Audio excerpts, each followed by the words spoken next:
People को एक बार जल चढ़ाने से क्या फल मिलता है। नमस्कार दोस्तों, आज की इस अत्यंत महान कथा के माध्यम से हम आप सभी को बताएंगे कि पीपल को जल चढ़ाना कितना ज़्यादा महत्वपूर्ण है। प्रत्येक एकादशी के दिन पीपल को जल देकर उसकी प्रदक्षिणा करने से आपके समस्त दुख समाप्त हो जाते हैं। जो भी मनुष्य पुष्कर की इस कथा को सुनता है उसके समस्त पापों का नाश हो जाता है। दोस्तों, एक बार देव ऋषि नारद नारायण नारायण का जाप करते हुए वैकुंठ लोक में पधारते हैं। वैकुंठ में भगवान विष्णु अत्यंत शोभनीय स्वर्ण तथा रत्न से जड़ित सिंहासन पर बैठे हुए होते हैं। वैकुंठ के द्वार स्वर्ण से बने हुए होते हैं। देव ऋषि नारद वैकुंठ के द्वारों को पार करते हुए जिस स्थान पर भगवान विष्णु बैठे हुए थे वहां पर पहुंच जाते हैं और भगवान विष्णु को प्रणाम करते हैं। देव ऋषि नारद को देखकर भगवान विष्णु कहने लगते हैं कि हे देव ऋषि, आपका वैकुंठ में हार्दिक स्वागत है। देव ऋषि नारद प्रसन्नता से भगवान विष्णु को बारंबार प्रणाम करते हुए कहते हैं कि हे सृष्टि के पालक, हे सृष्टि के संचालन करने वाले जनार्दन, समस्त कण में आप ही का वास है। तीनों लोकों में आपकी ही माया फैली हुई है। आपके चरणों में मेरा कोटि कोटि नमन। भगवान विष्णु मुस्कुराते हुए कहते हैं कि हे देव ऋषि, आज आप दुविधा में दिखाई पड़ रहे हैं। अवश्य ही आपके मन में कोई शंका उत्पन्न हो रही है। अवश्य ही आप आज कोई समाचार लेकर आए हैं।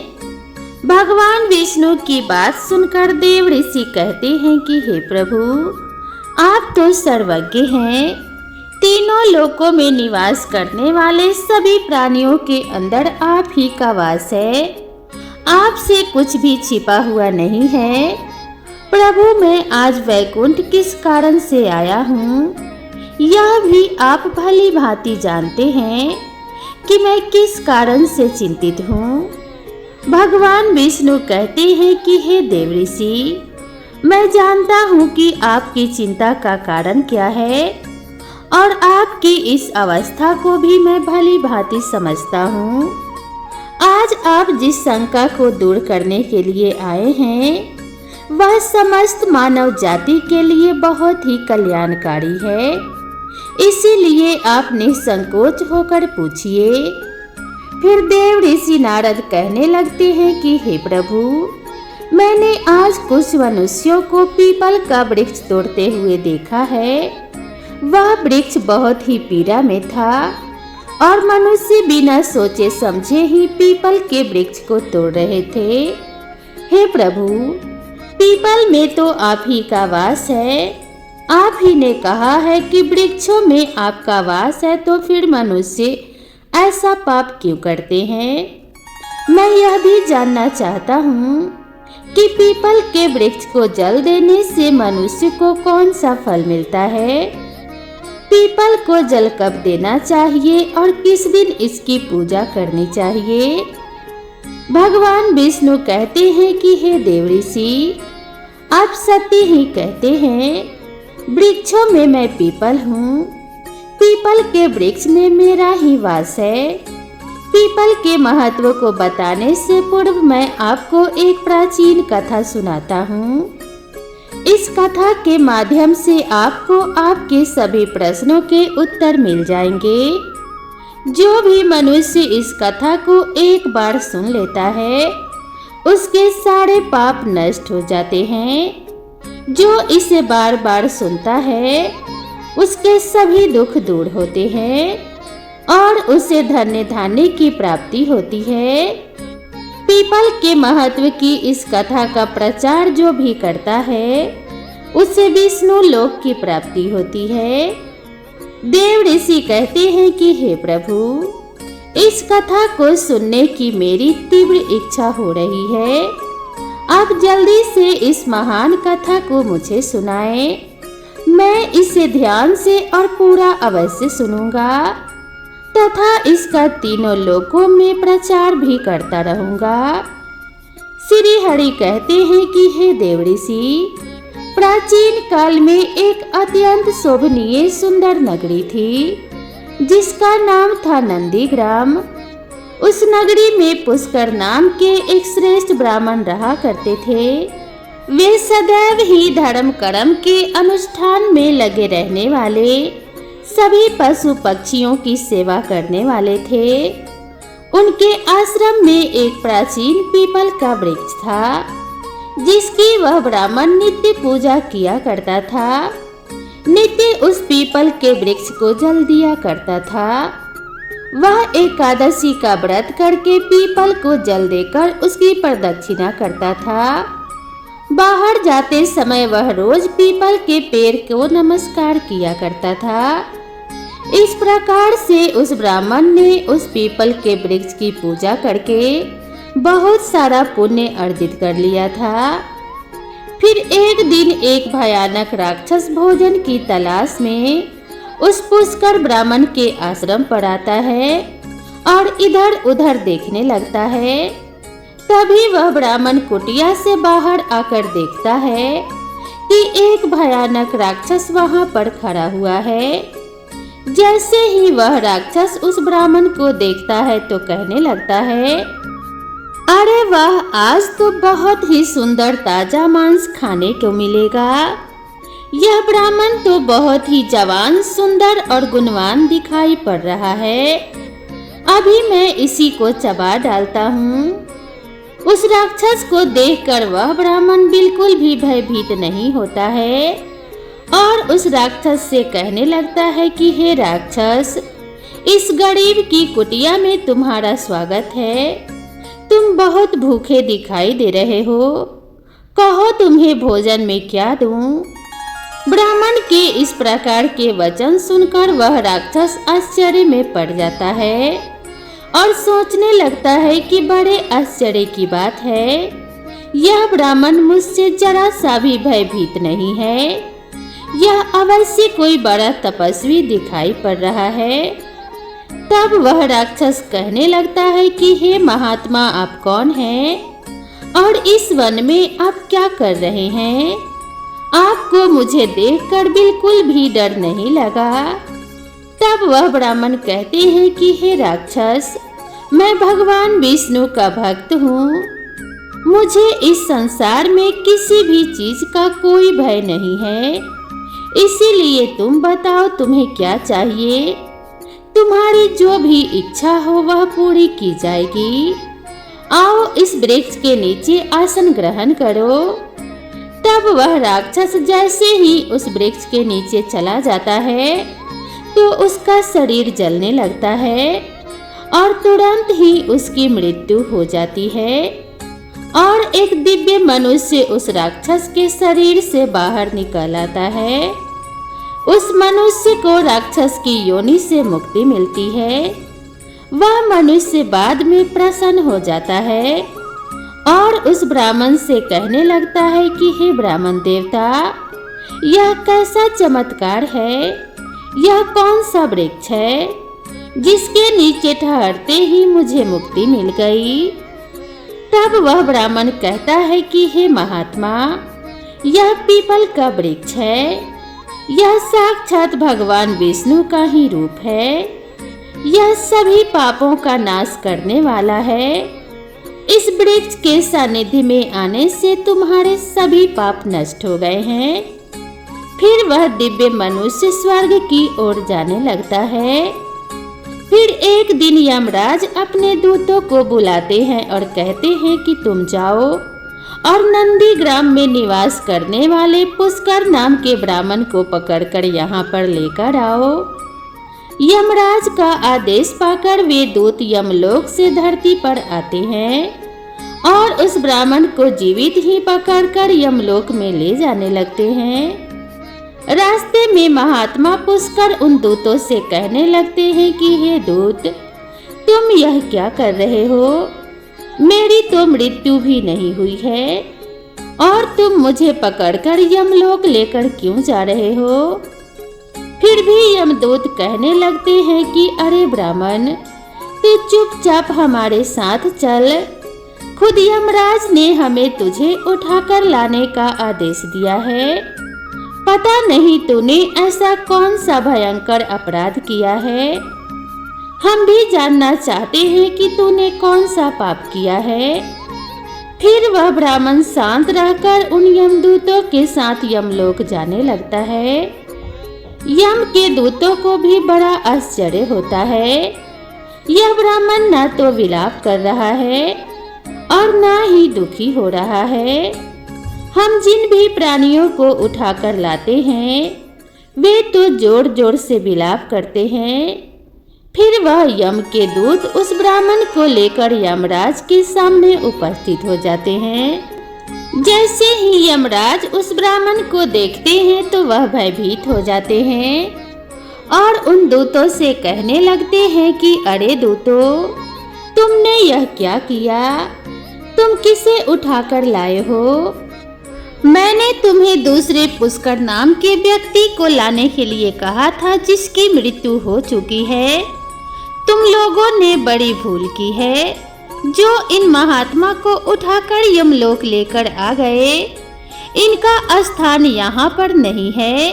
भगवान विष्णु की भक्ति करने वाले, नित्य पीपल की पूजा करने वाले इन महात्मा को उनकी इच्छा के बिना यहाँ पर उठाकर लाना घोर पाप है।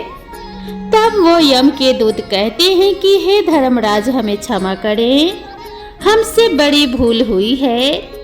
फिर वह यम के दूत ब्राह्मण से क्षमा मांगते हैं और वह ब्राह्मण भी उन्हें क्षमा कर देते हैं। यमराज उस ब्राह्मण से कहते हैं कि हे ब्राह्मण देवता, आपकी पत्नी तथा पुत्र आदि बहुत दुखी और व्याकुल होकर रो रहे हैं। कृपया आप वापस अपने घर चले जाइए। अपने दूतों के भूल के लिए मैं आपसे क्षमा मांगता हूँ। कृपया आप अपने घर को लौट जाइए। फिर वह ब्राह्मण कहता है कि हे धर्मराज, आपको प्रणाम है। इन दूतों से जो भूल हुई है उसके लिए तो मैं उनका आभारी हूँ। उनकी भूल के कारण मुझे जीवित रहते हुए आपके दर्शन करने का सौभाग्य मिला। ऐसा सौभाग्य बार बार किसे मिलता है? हे धर्मराज, मेरी आपसे एक विनती है। मैं संपूर्ण नरकों का दर्शन करना चाहता हूँ जहाँ पर पापी मनुष्य को कष्ट भोगने पड़ते हैं। ब्राह्मण की बात सुनकर यमराज प्रसन्न हो जाते हैं और कहते हैं कि हे ब्राह्मण देवता, ठीक है, अगर आपकी यही इच्छा है तो मैं आपकी इच्छा को अवश्य पूर्ण करूँगा। फिर यमराज उस ब्राह्मण को समस्त नरकों का दर्शन कराने के लिए ले जाते हैं। उस पुष्कर ब्राह्मण ने देखा कि पापी जीव नरक में पड़कर कष्ट भोग रहे हैं। कोई सूली पर चढ़े हैं, कुछ प्राणियों को हिंसक पशु खा रहे हैं, कोई तपी हुई बालू पर चल रहे हैं और विलाप कर रहे हैं, कुछ पापियों को कीड़े खा रहे हैं तो कुछ पापियों को उबलते हुए तेल के घड़े में पकाया जा रहा है। कुछ पापियों को यम के भयंकर दूत पीड़ा दे रहे हैं, अस्त्रों से उन पर प्रहार कर रहे हैं। कुछ पापी जमाने वाले अत्यंत शीत नरक में पीड़ा सहन कर रहे हैं तो कुछ जलती हुई भयंकर अग्नि में गिरकर जोर जोर से विलाप कर रहे हैं। उन आत्माओं को दुख और यातना भोगते हुए देखकर उस पुष्कर ब्राह्मण को बड़ा दुख हुआ। वह उन कष्ट भोग रहे प्राणियों को कहने लगे, क्या आप लोगों ने पृथ्वी पर रहकर कोई भी पुण्य का काम नहीं किया जिससे आप सभी को यहाँ नरक में आकर कष्ट भोगने पड़ रहे हैं? नरक में सजा भोग रहे उन प्राणियों ने कहा कि हे विप्रवर, हमने पृथ्वी पर कोई पुण्य नहीं किया था, इसी कारण से नरक में गिरकर हम सजा भुगत रहे हैं। हमने पराई स्त्रियों से संबंध बनाए, दूसरों के घरों में चोरी की है, निष्पाप पशुओं की हत्या की है, दूसरों पर झूठे आरोप लगाए हैं, अतिथियों का अनादर किया है, व्यभिचार किया है तथा ऐसे अनेक पापों के कारण हम सभी नरक की अग्नि में दर्द सह रहे हैं। हमने प्यासी गायों की बावली को तोड़ा है, दान धर्म करने वाले लोगों को लूटा है। हमने कभी व्रत अनुष्ठान नहीं किया, अपनी स्त्रियों का त्याग कर दिया। हमने अपने मित्रों के साथ दगा किया है तथा झूठी गवाही देकर अनेक निष्पाप लोगों को फंसाया है। इन सभी घोर पापों के कारण हम नरक की सजा भुगत रहे हैं। फिर उस ब्राह्मण ने कहा, क्या आप लोगों ने कभी भगवान विष्णु का एक बार भी पूजन नहीं किया तथा नाम नहीं लिया? इसी कारण से आप लोगों की ऐसी भयानक दशा हो गई है। जो मनुष्य पृथ्वी लोक पर रहकर भगवान विष्णु का पूजन करता है, उसकी ऐसी दुर्गति कभी नहीं होती है, उन्हें मोक्ष मिल जाता है। आप लोगों ने कभी श्री हरि के चरणों में मस्तक नहीं झुकाया, इसी से आपको नरक की प्राप्ति हुई है। आप लोगों ने कभी पीपल को जल नहीं चढ़ाया। पीपल को जल चढ़ाने से जन्म जन्मों के पाप नष्ट होते हैं। फिर वे सभी कहने लगते हैं कि हे ब्राह्मण देवता, हमारा अंतःकरण अपवित्र है, हमने अपने पापों से भयंकर दुख भोग रहे हैं। नरक की अग्नि से हमारा शरीर जल रहा है, किंतु जो हवा आपके शरीर को छूकर हमारी ओर बह रही है, वह हवा हमें आनंद प्रदान कर रही है। हमारे कष्ट कम हो गए हैं। नरक की अग्नि से हमें कष्ट नहीं हो रही है। हे धर्मात्मा, कृपया आप कुछ देर तक यहाँ पर ठहरिए, जिससे हम लोगों को कुछ क्षणों के लिए सुख मिल सके। हम अनेक वर्षों से निरंतर कष्ट भोग रहे हैं। हमारा अंग अंग जल रहा था। हे ब्राह्मण देवता, आपके दर्शन करने से ही हमें संतोष हो रहा है। कृपया आप हम पापियों पर थोड़ी दया कीजिए। फिर यमराज कहते हैं कि हे धर्मात्मा, अब आपने नरक देख लिया है, अब आप अपने घर को लौट जाइए। आपकी पत्नी शोक में डूबकर रो रही है। वह ब्राह्मण बोलता है कि हे धर्मराज, इन प्राणियों को दुख में देखकर मैं कैसे चला जाऊं? उनकी दुख भरी आवाज कानों में पड़ती है तो मुझे बहुत दुख होता है। आपके यमदूतों के द्वारा मार खाकर अग्नि की ज्वालाओं में गिरे हुए इन नरकीय जीवन की यह दयनीय पुकार सुनिए। इन जीवों के मुख से निकली हुई ध्वनि मुझे सुनाई दे रही है। मुझे बचाओ, मेरी रक्षा करो। मैं समस्त भूतों के विराजित भगवान विष्णु की आराधना करता हूँ। यदि मैं इन दुखी प्राणियों को दुर्लक्ष्य कर दूं तो मेरा जीवन व्यर्थ हो जाएगा। यमराज कहने लगते हैं कि हे ब्राह्मण श्रेष्ठ, आपको इन पापियों की चिंता नहीं करनी चाहिए। यह सभी अपने कर्मों का फल भुगत रहे हैं। ईश्वर ने ही इनके लिए इस दंड का प्रावधान किया है ताकि उनकी आत्मा की शुद्धिकरण हो सके। आप उनके लिए कुछ भी नहीं कर सकते। इन्हें नरक की सजा तो भुगतनी ही पड़ेगी। लेकिन फिर भी वह ब्राह्मण नहीं माना और उसने उन नरकीय जीवन को मुक्ति दिलाने के लिए भगवान विष्णु से प्रार्थना करना शुरू कर दिया। वह ब्राह्मण भगवान विष्णु से प्रार्थना करते हुए कहने लगा कि हे प्रभु, मैंने सच्चे मन से आपकी आराधना की है। हर क्षण आप ही के नाम का जाप किया है। मैंने अपना संपूर्ण जीवन केवल आप ही के भक्ति में समर्पित किया है। मैं अपना सारा पुण्य इन पापी आत्माओं को दे देता हूँ। आप इन्हें कष्ट से मुक्ति कीजिए, इन्हें नरक की यातना से मुक्त कीजिए। हे कृष्णा, हे जगन्नाथ, हे विष्णु, यहाँ इस नरक में पड़े हुए यातनाओं को भोग रहे जीवन की रक्षा कीजिए। पुष्कर ब्राह्मण के द्वारा इतना कहते ही उस नरक के जीवन को तुरंत कष्ट से मुक्ति मिल गई और सभी नरक को छोड़कर स्वर्ग में जाने लगे। सभी नरक के जीव कहने लगे कि हे ब्राह्मण, आपकी सदा जय हो। आपकी कृपा से हम पापियों को मुक्ति मिली है। इस प्रकार से गुणगान करते हुए वे सभी नरक के प्राणी स्वर्ग की ओर जाने लगे, किंतु उनमें से कुछ जीव अभी भी उस नरक में ही कष्ट भोगने लगे। उनको मुक्ति नहीं मिली। इस अद्भुत चमत्कार को देखकर यमराज आश्चर्य में पड़ गए। यमराज सोचने लगे, यह तो संभव है।